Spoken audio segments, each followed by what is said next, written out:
Hello, science fans. Let's talk about Mars. It's the red planet, our neighbor in space.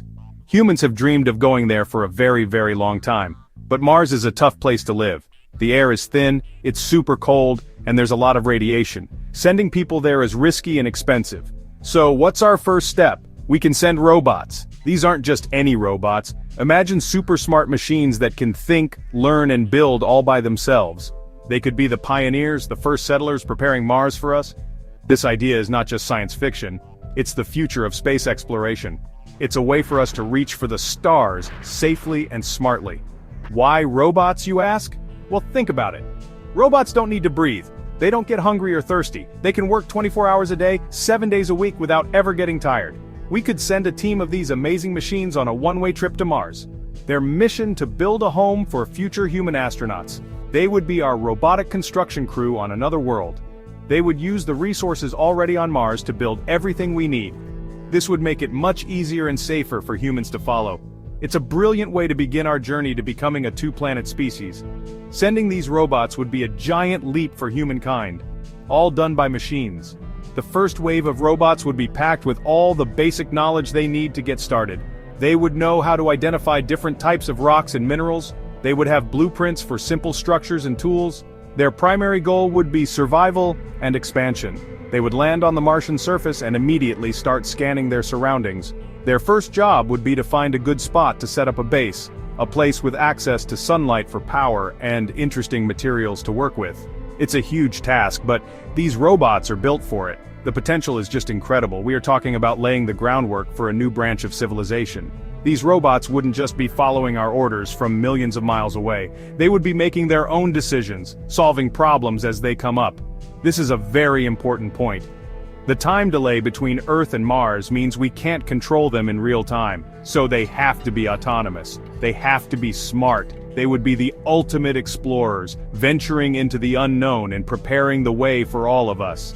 It's an exciting, mind-bending idea, and it all starts with that first robotic landing. Picture this. A fleet of advanced robots touches down on the rusty soil of Mars. Their landing is just the beginning of an incredible adventure. The first thing they do is establish a power source. They unfold huge solar panels like giant metal flowers opening up to the faint Martian sun. They need energy for everything they do, so this is job number one. Once they have a steady stream of electricity, they start to work together. Some robots are prospectors. They roll out across the landscape using powerful sensors to search for valuable resources like iron, aluminum, and silicon hidden in the Martian rocks and dust. They are looking for the building blocks of a new world. Other robots are the builders. Once the prospectors find a good source of iron ore, the builders get to work. They use lasers to heat the rock, melting it down to extract the metal. It's like a tiny mobile factory right there on Mars. They can use this iron to 3D print tools, spare parts for themselves, and even the girders for the first buildings. They would start small, maybe building a simple shelter to protect their main computer systems from the harsh Martian weather and dust storms. Every action is precise and coordinated. They communicate with each other constantly, sharing data and updating their plans. The initial phase is all about creating infrastructure. The robots would build more solar panels to create an ever-expanding power grid. They would search for water ice, which we know exists under the Martian surface, especially near the poles. Finding water is a game changer. Water can be split into hydrogen and oxygen. The oxygen could one day be used for humans to breathe, and the hydrogen could be used as rocket fuel. The robots would build storage tanks to hold these precious resources. They would also build roads, smoothing paths between their mining sites and their central construction hub.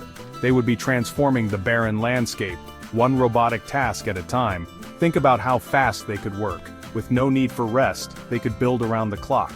Within a few years, a small landing site could grow into a sprawling robotic outpost. They would create massive databases, mapping every inch of the surrounding area. They would study the weather, the geology, and the chemistry of Mars in more detail than we ever could from Earth. They would be our eyes, our hands, and our brains on the red planet. The first structures they build would be for themselves, but their ultimate goal is to prepare for us. They are building the first city on Mars. Now here is where things get really interesting. These robots are not just pre-programmed machines. They are designed to learn. They have artificial intelligence that gets smarter over time. Every task they perform, every problem they solve, adds to their collective knowledge. If one robot figures out a more efficient way to extract iron from a certain type of rock, it instantly shares that information with all the other robots. They all get smarter together. This is called machine learning, and on a place like Mars, it would be incredibly powerful. They would constantly be improving their own designs and processes. Imagine they face a problem we didn't anticipate. Let's say a massive dust storm damages some of their solar panels. The robots wouldn't just stop working and wait for instructions from Earth, they would analyze the problem. They would design a new type of solar panel cover that can better withstand the dust. They might even develop a new cleaning robot specifically designed to keep the panels clear. Then, they would build and test these new inventions using the resources they have. They would solve their own problems and become more resilient and capable as a result. Their potential would be truly unlimited. This ability to learn and adapt means they could survive for a very, very long time. If a part breaks, they can manufacture a new one. If a robot is damaged beyond repair, they can recycle its components to build a new, possibly even better robot. Their population could grow. They could build factories that build more robots. This exponential growth would be amazing to watch. From a handful of pioneers, a robotic civilization could emerge. They would spread across the planet, building networks of power stations, mines, and research facilities. They are not just surviving on Mars, they are mastering it. What would Mars look like after a century of this work? It might be covered in a web of interconnected robotic outposts. You might see the faint glow of their lights from orbit. They would have drilled deep into the Martian crust, uncovering its geological secrets. They might have built giant domes, preparing enclosed spaces where a breathable atmosphere could be maintained. They would have analyzed every rock and every grain of sand, searching for any signs of past or present life. They would turn Mars into a planet that is not just understood, but is ready and waiting for human explorers to arrive. So, the robots have been working for centuries. Mars is transformed. It has factories, power grids, and habitats ready for humans. This is the wonderful future we hoped for. Humans could arrive on Mars and step into a world already prepared for them. They would have shelter, power, water, and oxygen, all thanks to the tireless work of our robot helpers. We could begin studying Mars and living there on a scale we never thought possible. The robots would have done all the dangerous and difficult work, making the planet safe for us. It's a beautiful vision of humans and machines working together to reach for the stars. But let's consider the other side of this. What are the potential dangers? These robots are designed to learn and improve forever. They are self-sufficient.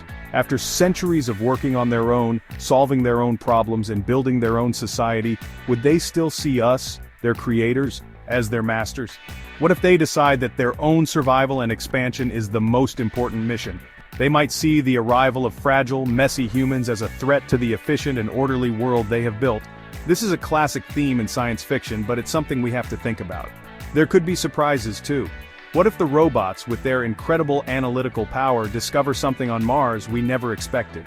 Maybe they find definitive proof of ancient microbial life deep underground. Or maybe they discover a new form of energy, or a strange physical phenomenon that changes our understanding of the universe. Their mission is to explore and learn, and with no limits, their discoveries could also be limitless. The information they send back to Earth could revolutionize science and technology in ways we can't even begin to imagine right now. The potential for discovery is just as vast as the potential for construction. In the end, sending unlimited learning robots to Mars is an idea filled with both incredible promise and profound questions. It represents our greatest ambitions, to expand humanity's reach and build new worlds. The result could be a Martian paradise, a perfectly engineered planet waiting for us. Or it could be something else entirely, a new form of machine intelligence evolving on its own, millions of miles from its creators. The one thing that is certain is that taking this step would change our future forever. It's a powerful reminder that with great technological power comes the need for great wisdom. Consider the possibilities.